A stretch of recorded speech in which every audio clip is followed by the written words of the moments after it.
You're locked in with Atlanta's hottest hip-hop station. The Hype 87.3. Holla! That's right. It is your girl, TampaMystic, and we are live right here in ATL on the Hype 87.3. And today, I heard we got Ottawa and San Francisco in the building. Dead Hendrix, Levi Zadoff. What's going on, fellas? How y'all doing? What's up? Howdy. It's good to be here. Howdy. I love it. Thank you both for being here today. Yeah, thank you. 100%. Before we dive in, because I got a lot of questions for you guys, give us a very brief introduction of what you want the world initially to know about you, and we'll start with Dead Hendrix. Yeah, well, I think we both would describe our music as a mix between rap and punk rock. And we both kind of like came to that conclusion of genres like separately, but ended up coming together to make music in a very like genuine way. I love it.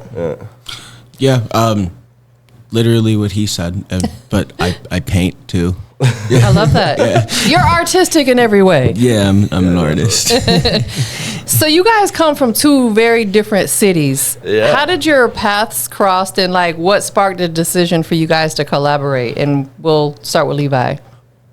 So basically, I was on a giant group chat in Snapchat, the app, and he posted like one of his songs or like a snippet of one of his songs, and I was like, this is so sick. And so I hit him up, and you know, I'm sure at that point he got a ton of people that want to collaborate with him, so he's like, you know, we'll see.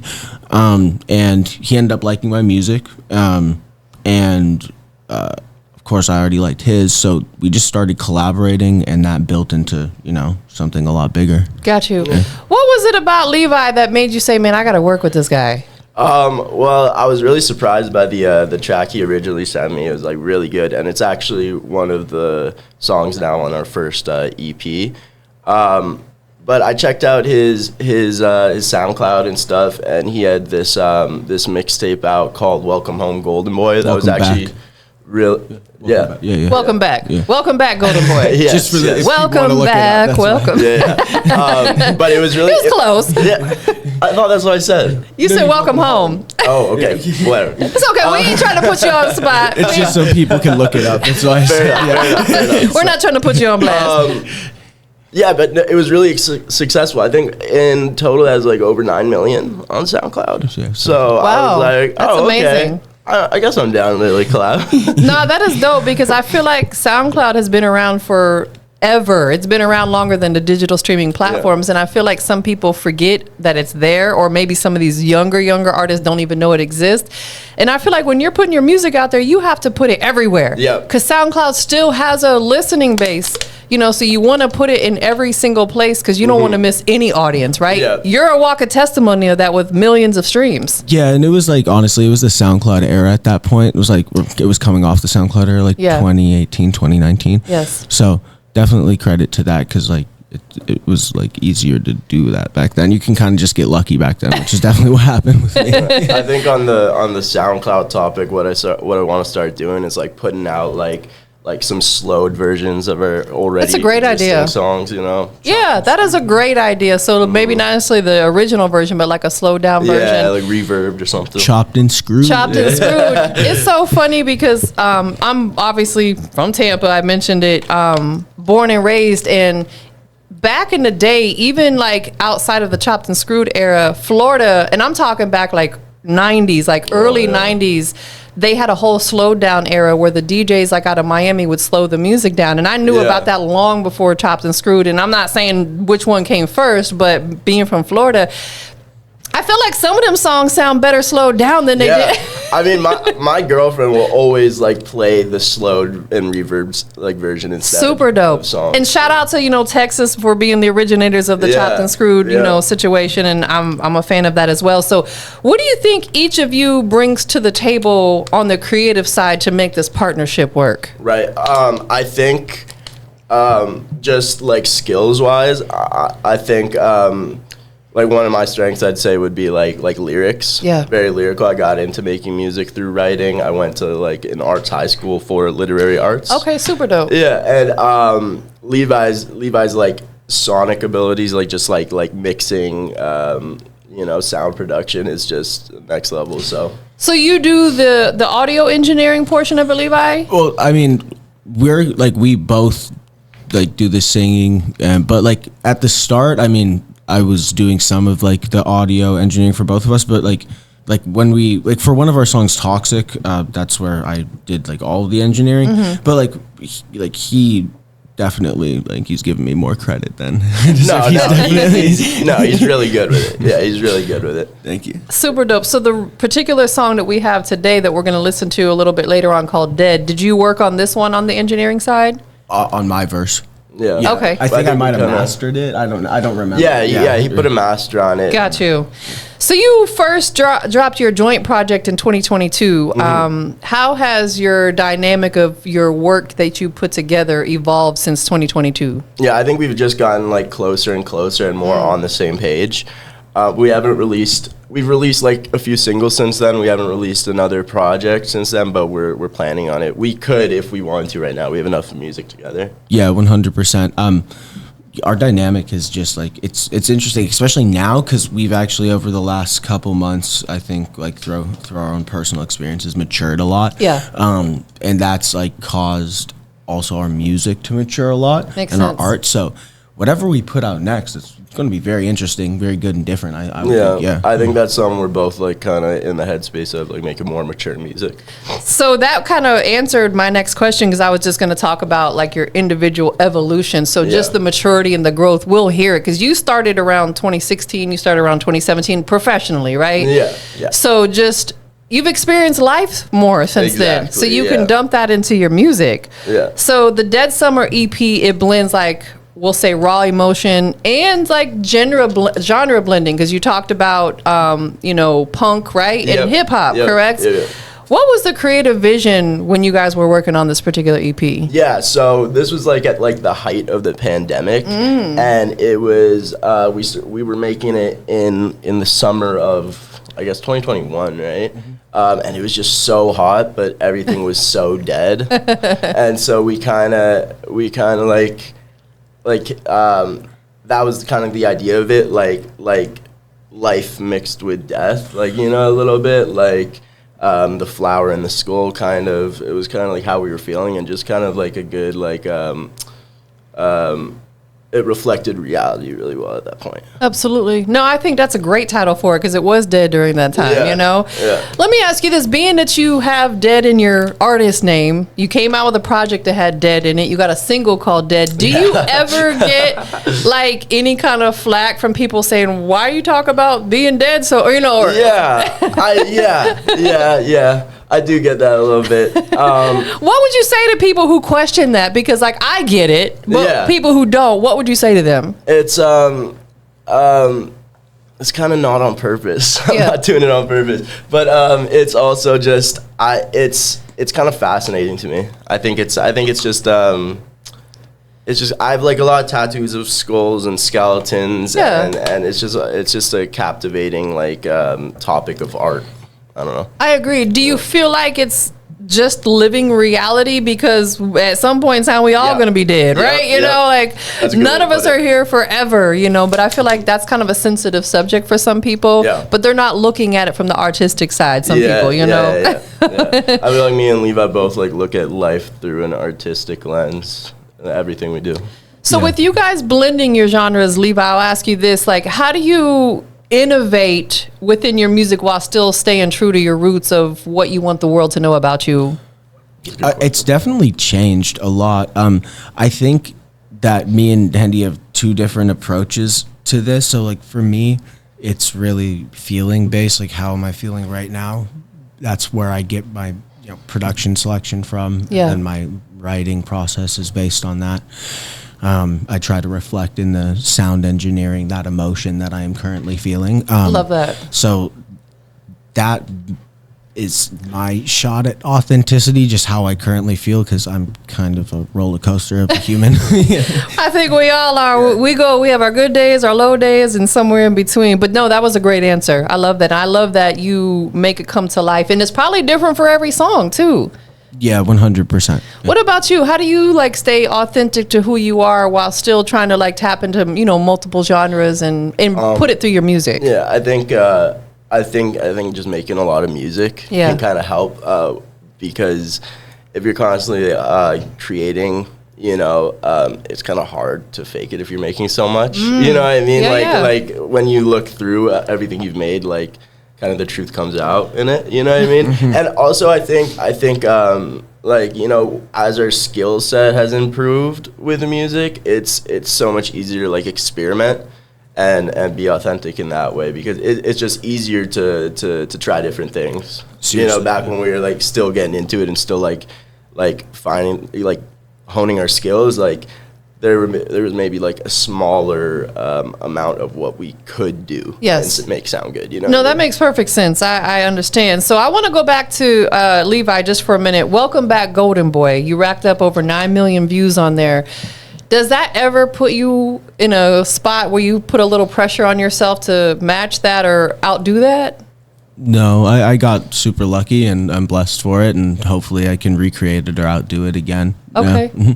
Well, Great answer. I love that, because I feel like a lot of artists go too hard on themselves, and you got to give yourself a little grace. Not every song or project's going to do maybe what the last one did, and that's okay. Yep. That's okay. So that's good that you feel that way. You're like, I'm not putting this pressure on myself. You've been featured, Dead Hendrix, you've been featured on Lyrical Lemonade, Genius, you know, that's major because those are major platforms. What do moments like that mean to you on the personal side and like musically? It's very validating. You know, it's very validating. It's like kind of when something like that happens, it's like, okay, well, I must be doing something right. You know, like when you get featured on something like that, it's like, okay, well, I guess I'm not getting signs to stop, you know? So. That was a great answer, and I want to dive in on that a little bit, because I had asked my videographer who films my mic drop performance, you know, he's married and he plays video games a lot. So I had asked him, not in a weird kind of way, I just asked him, I said, what is it about video games that draws you in? And he said it gives them validation because you win, you get the awards on the game. So you mentioned that being on platforms like that also gives you validation. Is that something that's important for men? I'm just curious that, you know, you got to find something that really gives you that validation, because I feel like sometimes men of the world don't get it from other people. Yeah, that's a good point. That's a really good point. Yeah, I think that could be why some of us are so focused on our careers and stuff, because, you know, it feels really good when you do get it. Absolutely, because men want to be leaders and providers, so you got to find these things, because, you know, I'm not saying your personal relationship, but oftentimes men are in relationships that they're not getting it from their significant others, so they find ways to seek validation. I just was curious. Do you feel the same way about that? Yeah, I think any man that says otherwise is either very serene or lying. Liars!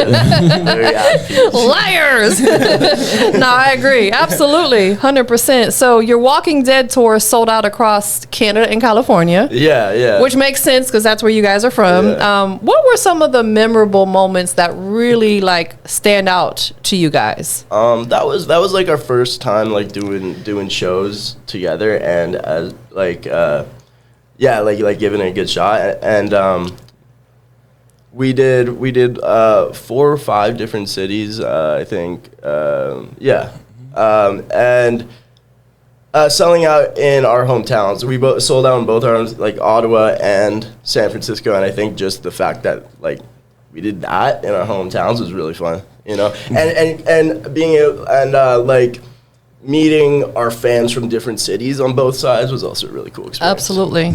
Yeah, it was really great, and also like a major learning experience too, because I think we definitely know how we're going to approach it next time. Yeah.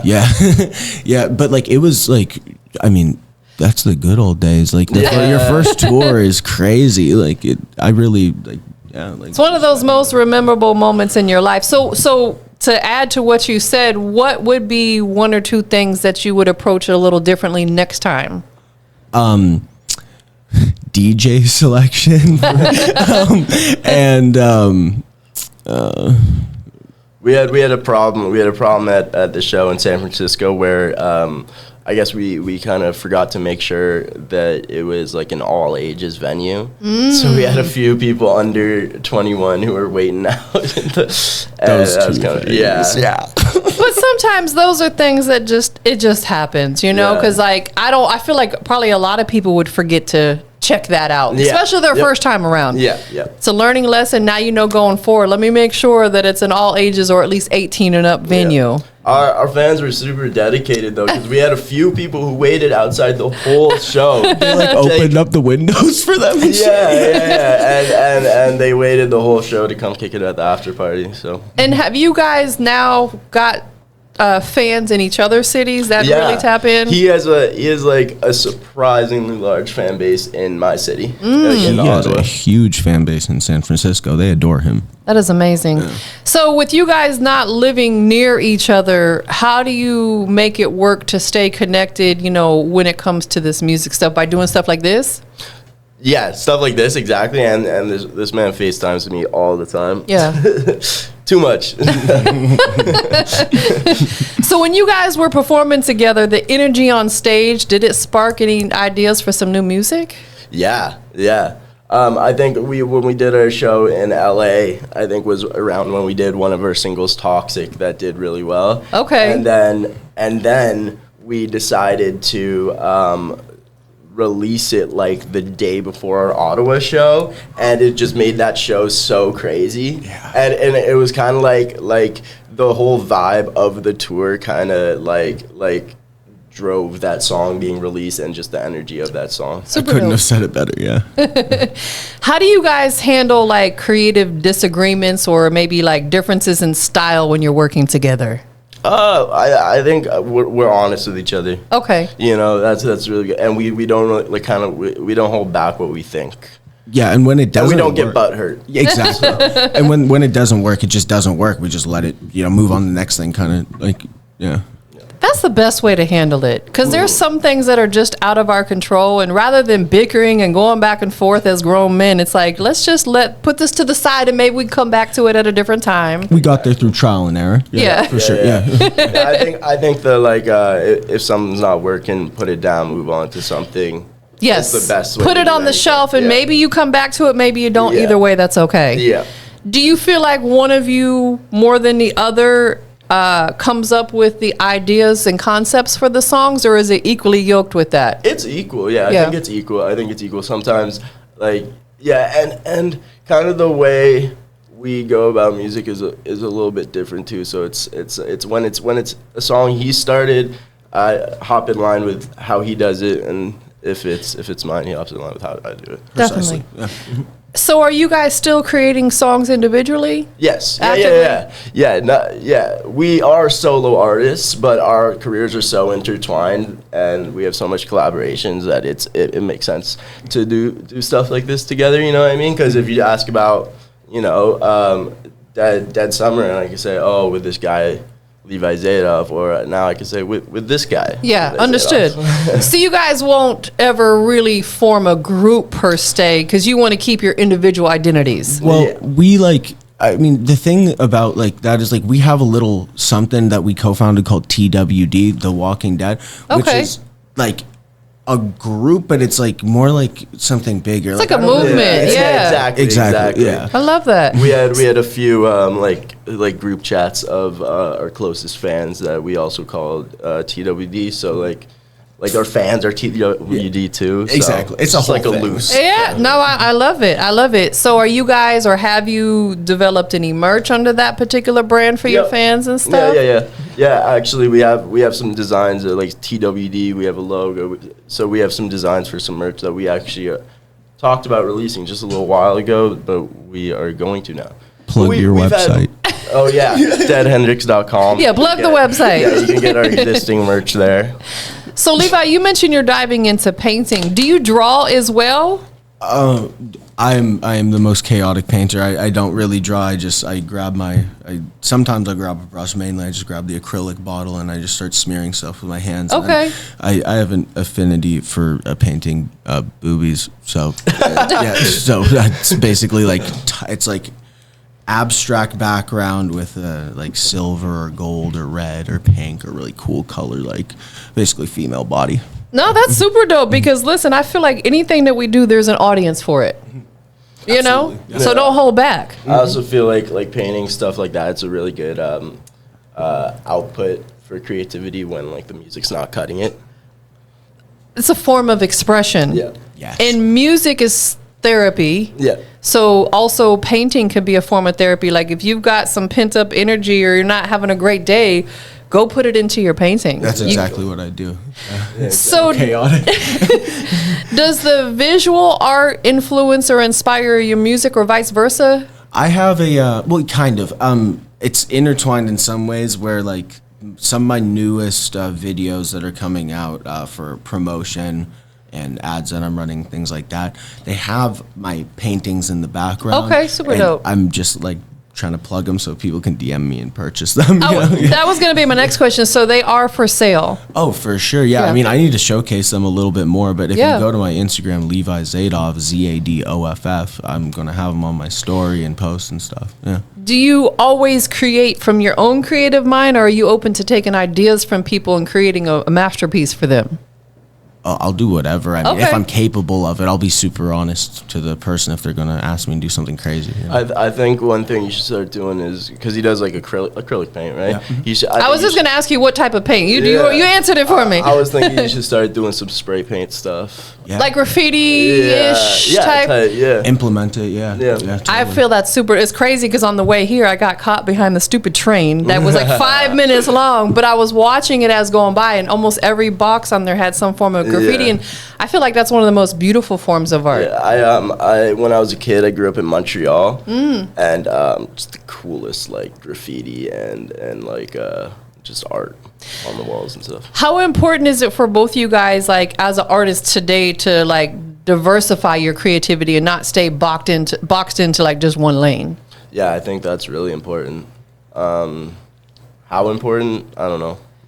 What would you so let me ask you this, like what makes that important to you versus you just staying in one lane, boxed in one sound all the time? You guys are very creative with your music, you know, like Yeah. how would you say that, you know, that helps you, you know, as far as, you know, gaining fans and, you know, versus just staying in this one little box? Well, I think for like creating music, like if you're staying in a box, you got a closed mind, and it's hard to create with a closed mind. I think for gaining fans and stuff, there's just so many different types of people, you know what I mean? So there's just there's so many different things you can do to speak to different people. So why not, you know? Yeah. Yeah, and I think from just an artistic standpoint, you really can't put yourself in a box if you want to develop it all, or if you just want to have fun with your art. Like if you're forced to do one thing all the time, it's going to get old. And also, I think Jay-Z said this. He said, like, you have to be like a whistle. Yeah. Like you're existing. The muses, the wind goes through you, and you make the noise. You know, and yeah. No, that both of them are a great answer, absolutely, because it opens you up to a broader audience. That's the goal, right? You guys want to be known potentially worldwide versus just in your cities. Yeah, Yes. yeah. Is there already talks of another tour?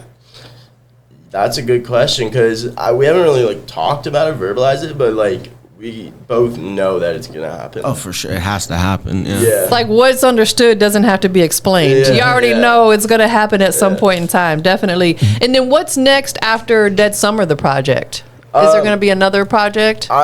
Yes, with us, yes, definitely. I think we're both kind of finishing up some solo projects that we want to put out first. Okay, so promote yours as much as you want to.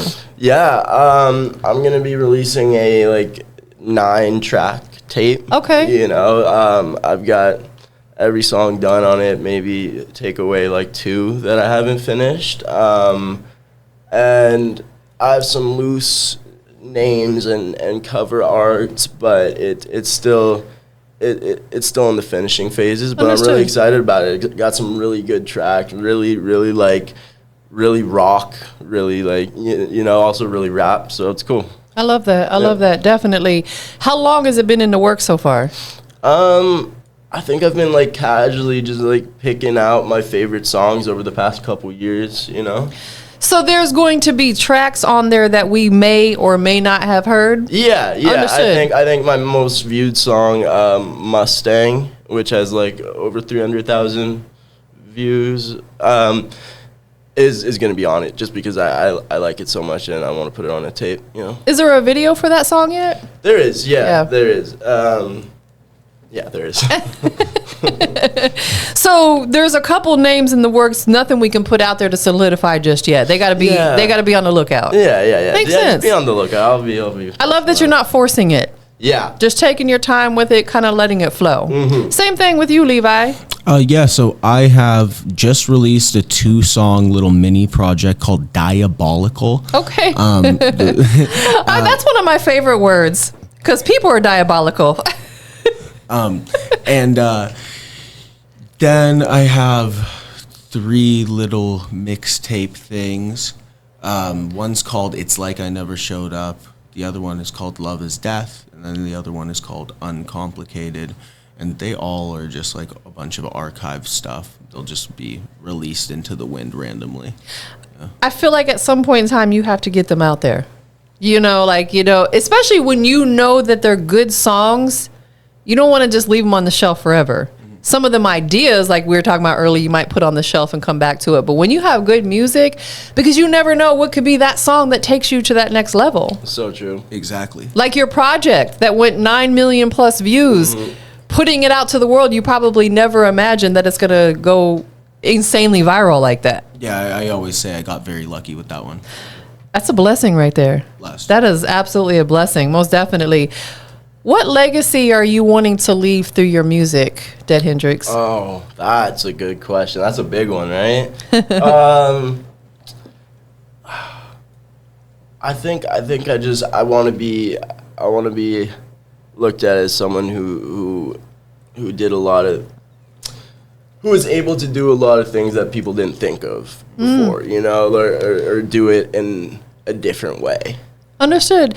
Is there somebody out there that maybe inspires you because of their legacy that's maybe no longer with us, or they're living but they've been doing this for so long that they've created a living legacy? Yeah, that's cool. I think like kind of almost corny to say at this point, but I think like Kurt Cobain we mentioned in our music. I think yeah. I feel like I can relate you to that, like your sound and everything. That makes perfect sense. Yeah, it's a great comparison. Yeah. And same thing with you. To the 2-part question, what legacy do you want to leave, and who inspires you that maybe because of their legacy? The legacy that I want to leave is really I want to impact as many people in like a pure way as possible. And when I say pure, I just mean authentic. So I just want people to gravitate towards it if they want to, as many of them. And I hope that they can appreciate my art for long after I'm gone. And then I'd say I'm really inspired by Mac Miller's legacy. Yeah, super dope. Yeah. I love it. He's a huge inspiration for me. How do you guys handle any like negativity that may come your way? Because the internet's full of trolls and weirdos and people who have zero life, no motion. And I'm sure you probably don't get a lot of it because you guys are super dope and you got good personalities. Appreciate that. But if you do experience that, how do you handle it, or you just don't handle it? You just leave it where it's at? I feel like I'm so used to it that I don't even think about it. Just because, like, growing up, I was always given, like, kind of a hard time. I used to, like, in middle school, I would like, come to school, like, with, like, a pocket watch and just, like, weird styles. I like pocket watches. Yeah. Like, what's wrong with that? I think they're super cool. But, like, I think after a while, it would just, like, if you live your life, like, doing that as much as possible to stick out, like, you get used to people talking, Absolutely. And the thing about life is we can't please everybody, nor should we try to. And I feel like the people who constantly have something to say, it's because they're miserable within their own life, so they're projecting it on you. Like they say, misery loves company. So I remember always my mom telling me, and my dad, like, when if people come to you like that, you got to act like it don't bother you, because the more you allow it to bother you, the more they're going to do it. Yeah, no, exactly. I mean, I had pink hair for a good, 2 years. Listen, my sister, God rest her soul, wore pink hair about that color pink, and I used to love it. You know, like I had blonde hair for a long time, and then I went to a very red because of her. Right. Listen, you have to be unique and express yourself in your own way. Definitely. Unapologetically. Exactly. If they don't like it, oh well, bye. Yeah. No, but I think our fans really like the pink hair, eh? Yeah, you should go back to it. Hendy pink. Yeah. You could totally pull it off, especially because you got like that super blonde hair. If you threw some pink on it, it would really stand out. Maybe I will. Yeah, you Go should. Yeah. Same thing, Levi. Like, how do you handle those type of situations? Oh, well, like you said, you just can't please everyone. So, Yeah. yeah, and like if you have a life, I guess it's kind of hard to really like think about that kind Yeah, of thing, you know, yeah. like because they're just on the internet. Like, It's so crazy to me that people actually feed into that kind of stuff. Yeah. I'm just like, you don't know this person. No, Why would you give a damn about what this person has to say? Like, arguing in the comments section. Like, what is that? I'm like, are we grown or are we children? What are we doing here? And you're just giving them your good energy. You're giving them power. That's a good point. Any young artist out here, I know you guys are young, but I'm talking like just starting out, you know, maybe they're like teenagers and they're wanting to get into what you guys are doing. What would be one of the first pieces of advice or biggest piece of advice that you could offer them at the starting point of their music career? Definitely trust the process. I remember when I was like starting out, I was so impatient. I wanted to be good right now. I wanted to have fans right now. I wanted to have views right now, you know, but happens with time, and you can make it go faster, I guess, but you can't rush it, you know. It's probably one of the best pieces of advice you can offer someone. You got to trust the process, not rush the process, you know. Yeah. Great piece of advice. And comparison is the thief of joy. It's one of my favorite sayings. Yeah. It is the fact. So, yeah, everybody's on their own journey. So stop comparing yours to anybody else. Just because it took him only a year and a half and it takes you 10, so what? Exactly. Different journeys. Different journeys. Same thing, Levi. What advice could you offer? Any jewels, gems that you could drop on these young artists starting out? yeah, so learn vocal engineering, like learn how to make your voice sound good, so you don't have to pay for studio sessions. Develop your ear for production, so you can pick out nice beats. All this comes with time. So on top of everything I'm about to say, just be patient, take time. Yeah. Like, it takes years. And then lastly, like get inspiration not only from like, you know, famous artists that you listen to, but like your local scene. Find people on your social media, like Snapchat, like or you know, whatever it may be, and you know, collab go with outside. people. Yeah, go outside, get fresh air. Right. God gave us some beautiful gifts. Get out there and enjoy the trees and the water and the nice breeze and the sunshine that we all need, right? Go talk to people. But the first part you said, I couldn't agree more, because I've had multiple audio engineers saying how artists need to actually learn how to record themselves, because that's where it all starts. You know, if you don't know how to get on that mic and have some breath control, or if you're over here doing this and doing this, but you're, you know, or you're too close or you're too far away, when you're recording a song, there's some things that an engineer can't fix. Yeah. Exactly. You know, like they could work their magic as much as possible, but if the recording is crappy, or if you recorded it on your cell phone inside of your bathroom and there's toilets flushing in the background, the engineer can't fix Yeah, I that. can't fix that. Do you have your own recording setup? Yeah. I just recently, like with his help, I learned how to like mix, and it's so like liberating to be able to do it yourself. Yes. You know, it's just like the possibilities are endless now. Do you feel like you can get more in your creative bag when you're... Yes. Yeah, definitely. you already knew where I was going with that. Yeah. Because you're on your own watch. You don't have people watching over you saying, time's almost up. Yeah. You can just spend hours doing that if you want to. Yeah, and you don't have to have anything prepared. You could just try stuff. Absolutely. And same thing with you. I would imagine you have your own setup as well. Yeah, that's the only way I record. Yeah.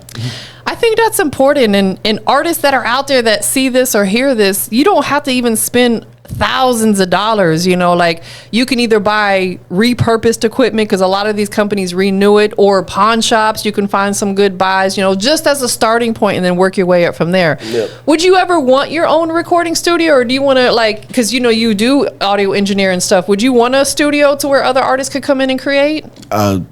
Hendy actually probably can touch on this pretty Yeah, well. we were talking very seriously about like starting a studio in Ottawa. You should. having him. I think it would be great. You know, it's just about getting him over, and if it works, and if that's where we want to put our focus. Would you ever relocate? Like family stuff right now and certain travel things don't allow me to. Understood. He's got a travel ban. Hold on now. He's on camera right now. Let's not incriminate him. But that and just personal stuff. But traveling's like an ability at a certain point, traveling will be an ability for. But also, there's potential to open up studios in Ottawa or LA. Yeah. Or cool. Have multiple locations. Yeah, so it's something that we will definitely end up doing at some point. Yeah. It's just when, or where, or how, Yeah. Exactly. It's one of those things, again, you don't rush the process. When the time is right, it'll happen for you guys. Absolutely. I think it would be really good, though, to have a studio, just because, it would just be so good for our music careers, too, because people come in to record, become fans of your music. Yeah. People are fans of your music, so they come in to record. You know what I mean? Listen, absolutely, because anywhere, anytime, any place that you can plug in what you do, go for it. And it's rewarding also because now you guys are providing a studio platform where they're going to walk out of there with a quality recording, a quality mix. Yeah. All that stuff matters. Yep. Because I get people submitting music to me every day, and it's almost sad that some of the songs that I hear, I'm like, do you really think in your mind that this is ready to go to the world? It won't have a lick of a mix on it. It's super rough. Yeah. We, another TWD member, actually he's on the song Dead. Okay. His name's Anarchy. He does the chorus. He's amazing at mixing too. So all our tracks sound super tight. I love it. If he helps with it. So we're gonna listen to the song now. So tell us a little bit more about it. You gave us a bit that he's on the chorus. Tell us a little bit more about the song. It was actually originally he started it. I think the song he put the hook on it, and then showed it to me, and I laid down a verse, and then Levi heard it and really liked it and put a verse on it too, and then we decided, I guess we kind of stole it from him. You guys came in and bombarded the song and took over it? Yeah. But no, seriously, we decided somehow that we would release it and feature him. So that's how we did it. And, no, but it's good. It's my song now. No, but it's good. It's my song. I don't think he's complaining because it's on Genius.com, Right. And he's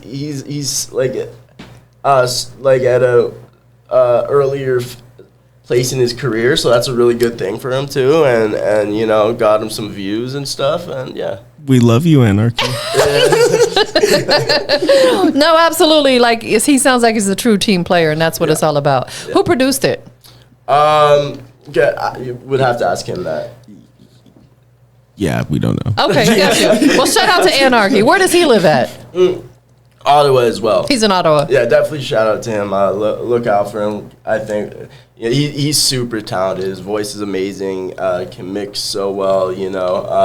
Once he gets he's working on his image a little bit right now. Once he gets that together, you're gonna have to watch out for him. Sky's the limit. The sky's the limit. All right, and you like to be called Hindi for short? Hindi, yeah. Okay, so shout out to Hindi. That's easier to say. Tell everybody where they can follow you on your socials. Yeah, you can follow me on Instagram at TalkToTheDead with the number 2.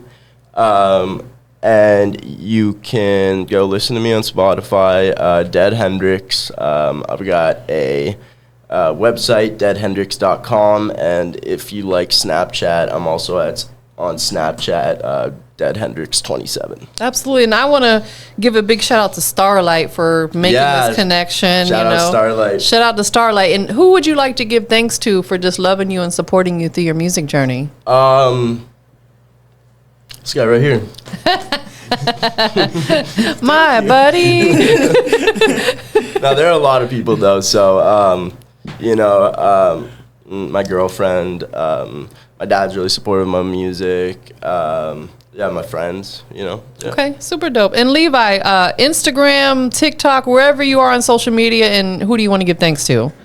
So everything is Levi Zadoff, Levi Levi Zadoff on everything, and then Levi Zadoff Music for the website. And yeah, big thanks to Hendy. Man is a fucking genius. Shout out to my parents, of course, because they have supported me, and my family and my friends. Yeah. I love it. And shout out to both you guys, too. I love your energy. Thank you so much for having us here. Of course. We were talking for like a year about doing this. I know. Listen, it's all in God's timing. I believe that it's like we can't rush the process. We got to trust the process. Yeah. When it's supposed to happen, it'll happen. Yeah. Well, thank you both for being here today, but we do have the song loaded up and ready to go. If you guys want to introduce it together, separately, however you want to do it. All right. This is Dead featuring Anarchy by Dead Hendrix and Levi Zadoff. Yeah. Yeah, y'all stay tuned for it. Come and see what all the hype is about. Tune in to The Hype 87.3. Wake up 52.